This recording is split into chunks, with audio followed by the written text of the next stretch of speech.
c'est vrai que nous entrons dans une société qu'on peut appeler une société de contrôle. France avec l'adoption par l'Assemblée nationale de la proposition de loi contre la haine sur Internet, contre le racisme, l'antisémitisme, l'homophobie, un texte défendu sur fond de polémique par une députée de La République En Marche, accusée par 5 anciens collaborateurs d'être elle-même l'auteur de remarques racistes, sexistes et homophobes. Un tableau mensonger selon la députée Laetitia Avia qui dit vouloir porter plainte pour diffamation. Et il nous faut affirmer que nous ne pouvons plus tolérer sur Internet ce que nous n'accepterions jamais dans un bus, dans un restaurant, dans l'espace public. Le principe de cette proposition de loi, c'est que effectivement, on fait peser, on demande aux plateformes de retirer dans un délai de 24 heures ce qu'on appelle des propos manifestement haineux. Ils sont obligés de le faire parce que la contrepartie, c'est que s'ils ne le font pas, ils risquent une amende énorme qui est de 4% de leur chiffre d'affaires. Et sachant que leur chiffre d'affaires est gigantesque, potentiellement, ils peuvent perdre beaucoup d'argent. Hélène Frade tout de suite. Dans une tribune à charge publiée par Le Figaro, l'essayiste Anne-Sophie Chazot estime que les propos attribués à la députée rendent d'autant plus incohérente, je la cite, sa démarche liberticide.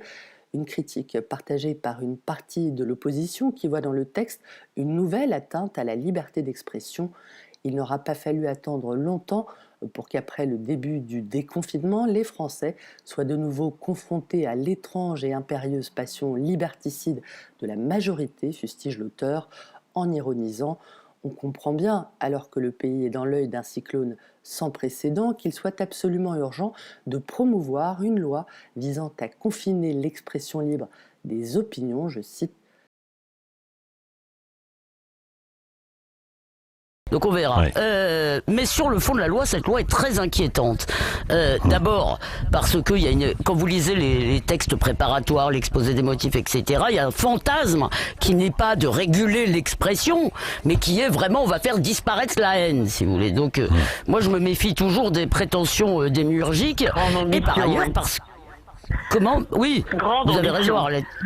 Et par ailleurs, parce que vous lui avez dit, si vous voulez, laisser aux plateformes le droit de décider ce qu'est un contenu haineux. Moi, je peux vous dire qu'à Causeur, on a déjà eu le droit à des choses censurées sur Facebook ou sur Twitter.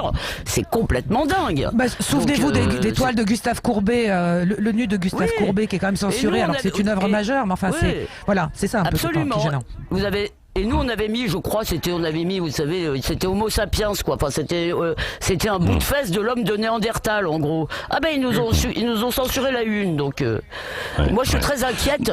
Je suis très inquiète de si vous voulez, c'est l'imposition du politiquement correct, en réalité, et par voie électronique. Alors, bon. C'était un vœu du président de la République Emmanuel Macron qui, lors d'un dîner du CRIF, le dîner annuel du CRIF en février 2019, a demandé à ce que les propos haineux soient retirés promptement des réseaux sociaux. Il faisait le constat qu'effectivement il y avait une multiplication des appels à la haine, des propos manifestement racistes ou voire même terroristes. Donc, ce sont des dispositions appelant à la responsabilité, y compris sur le plan juridique, les dites plateformes. Et donc, il a demandé à la députée Laetitia Avia, qui avait une proposition de loi qui était déjà dans sa besace, de bien vouloir la présenter à l'Assemblée nationale.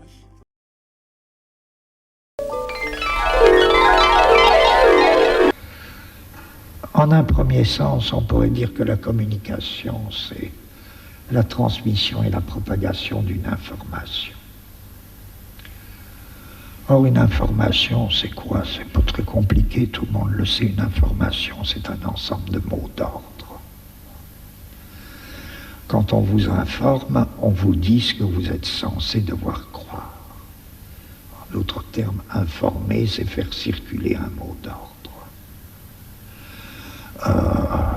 Les déclarations de police sont dites à juste titre des communiqués. On nous communique de l'information, c'est-à-dire on nous dit ce que nous sommes censés être en état ou devoir croire, ce que nous sommes tenus de croire, ou même pas de croire, mais de faire comme si l'on croyait. Puisqu'on ne nous demande pas de croire, on nous demande de nous comporter comme si nous le croyions. C'est ça l'information, la communication, et indépendamment de ces mots d'ordre et de la transmission de ces mots d'ordre, il n'y a pas de communication, il n'y a pas d'information. Ce qui revient à dire que l'information, c'est exactement le système du contrôle. Et c'est vrai, enfin je dis des platitudes, c'est évident. La loi Avia suscite une autre critique. Vous prenez évidemment le risque d'autoriser ces plateformes à exercer une certaine forme de censure. Peut-être qu'on sera plus tranquille, mais ce sera une tranquillité de surface, une tranquillité superficielle et artificielle, comme un couvercle posé un de plus sur la marmite France. Une des craintes, c'est que plus personne ne s'exprime ou que les plateformes, pour éviter d'être condamnées, retirent l'intégralité des propos un tout petit peu litigieux. Des propos que la loi Avia désigne comme manifestement haineux, c'est-à-dire racistes, antisémites, homophobes, incitant à la violence ou au terrorisme, ou encore ceux encourageant les crimes et le harcèlement sexuel. C'est ça le problème, c'est que c'est très large. Ça dépend des termes, ça dépend de la tournure, ça dépend du ressenti de la personne. Et c'est extrêmement difficile de savoir ce qui est véritablement haineux et qui doit être retiré immédiatement de ce qui est encore dans la limite de la liberté de l'expression. Les tribunaux redémarrent à peine et dans la souffrance et avec des moyens très limités. Le pays se remet à peine de 2 mois et demi quasiment à l'arrêt et on fait passer au forcing dans une assemblée qui va être déserte ou quasiment, un texte de loi sur ce sujet-là. Personnellement, je pense que d'autres personnes le pensent aussi, c'est pas le sujet prioritaire que j'aimerais qui soit traité aujourd'hui par l'Assemblée nationale. Et après, deuxième question qui m'interroge depuis le début de cette affaire, de ce projet de loi, c'est à partir de, c'est quoi un propos haineux? Voilà, c'est à quel degré on le met?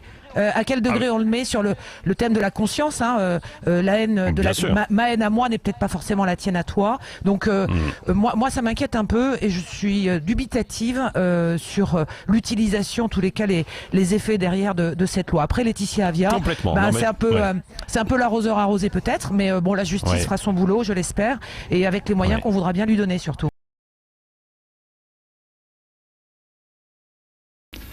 Nous entrons dans des sociétés de contrôle qui se définissent très différemment des disciplines. Nous n'avons plus besoin, ou plutôt, ceux qui veillent à notre bien n'ont plus besoin ou n'auront plus besoin de milieux d'enfermement. Vous me direz, c'est pas évident actuellement, avec tout ce qui se passe actuellement, mais c'est pas du tout la question. Il s'agit de, c'est peut-être pour dans 50 ans, mais actuellement déjà tout ça. Les prisons, les écoles, les hôpitaux sont des lieux de discussion permanents. Est-ce qu'il ne vaut pas mieux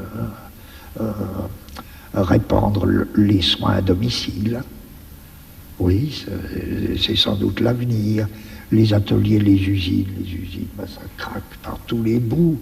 Est-ce qu'il ne vaut pas mieux les régimes de sous-traitance et même le travail à domicile? Bon, les prisons, c'est une question. Qu'est-ce qu'il faut faire? Qu'est-ce qu'on peut trouver? Est-ce qu'il n'y a pas d'autres moyens de punir les gens que la prison? C'est des vieux problèmes qui renaissent. Parce que les sociétés de contrôle ne passeront évidemment plus par des milieux d'enfermement. Même l'école. Il faut bien surveiller actuellement les thèmes qui naissent. Ça se développera que dans 50 ans, 40 ans, pour nous expliquer que l'épatant, ce serait faire en même temps l'école et la profession. Ce sera très intéressant, parce que c'est ça l'identité de l'école et de la profession dans la formation permanente, qui est notre avenir. Ça n'impliquera plus forcément le regroupement d'écoliers dans un milieu d'enfermement. Moi, je crois que les parents donnent en effet aux enfants une véritable angoisse devant le savoir, par l'intérêt même qu'ils portent au savoir de leurs enfants.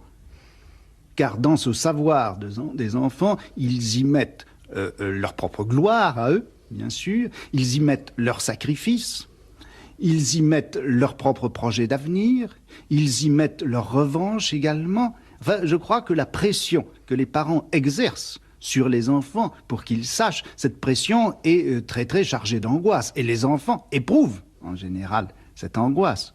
Les enfants perçoivent, de façon générale, très très rapidement, l'angoisse des adultes. C'est la chose sans doute qu'ils déchiffrent le mieux. Et je crois que ça pèse négativement, d'une façon très très lourde. Il faut une sanction tout de même, et cette sanction, c'est le diplôme. Et comment faire autrement? Bon, vous savez, le diplôme, ça sert simplement à constituer une espèce de valeur marchande du savoir. Ça permet également de faire croire à ceux qui n'ont pas le diplôme qu'ils ne sont pas en droit de savoir et qu'ils ne seraient pas capables de savoir. Tous les gens qui passent un diplôme savent pratiquement que ça ne sert à rien, qu'il n'y a pas de contenu, que c'est vide. Mais ceux qui n'ont pas passé le diplôme, c'est ceux-là qui donnent un sens plein au diplôme. Et le diplôme, moi je crois, il est fait précisément pour ceux qui ne l'ont pas. Parlons, disons au moins qu'il y a de la contre-information. Par exemple, il y a des pays où, dans des conditions particulièrement dures et cruelles, des pays de très dure dictature, où il y a de la contre-information. Du temps d'Hitler, les Juifs qui arrivaient d'Allemagne et qui étaient les premiers à nous apprendre qu'il y avait des camps d'extermination en Allemagne, ils faisaient de la contre-information. Ce qu'il faut constater, c'est que, il me semble, jamais la contre-information n'a suffi à faire quoi que ce soit. Aucune contre-information n'a jamais gêné Hitler. Non. Sauf dans un cas. Et quel est le cas? C'est là que c'est important. Ma seule réponse, ce serait la contre-information ne devient effectivement efficace que quand elle est.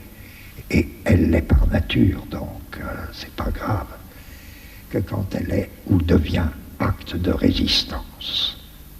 Et l'acte de résistance, lui, n'est ni information, ni contre-information. La contre-information n'est effective que quand elle devient un acte de résistance. Oui, enfin, en tous les cas, c'est quand même pas au gouvernement d'expliquer les choses. Excusez-moi, moi, j'ai pas envie qu'on nous explique ce que c'est que la vision officielle de l'antiracisme ou de l'anti-homophobie. C'est pas au gouvernement, si vous voulez, de nous dire voilà comment on doit parler. Vous savez, un penseur comme Michel Foucault avait analysé deux types de sociétés assez rapprochées de nous. Les unes qu'il appelait des sociétés de souveraineté, et puis les autres qu'il appelait des sociétés disciplinaires. Et ce qu'il appelait les sociétés disciplinaires, qu'il faisait partir nettement, parce qu'il y a toutes les transitions que vous voulez, avec Napoléon, qui était le passage typique d'une société de souveraineté à une société disciplinaire. La société disciplinaire, elle se définissait, c'est célèbre, les analyses de Foucault sont restées à juste titre célèbres, elle se définissait par la constitution de milieux d'enfermement. Prison, école, atelier, hôpital. Et les sociétés disciplinaires avaient besoin de cela.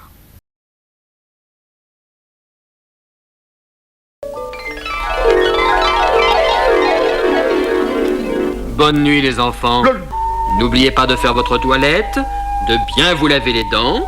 Embrassez vos parents et faites de beaux rêves.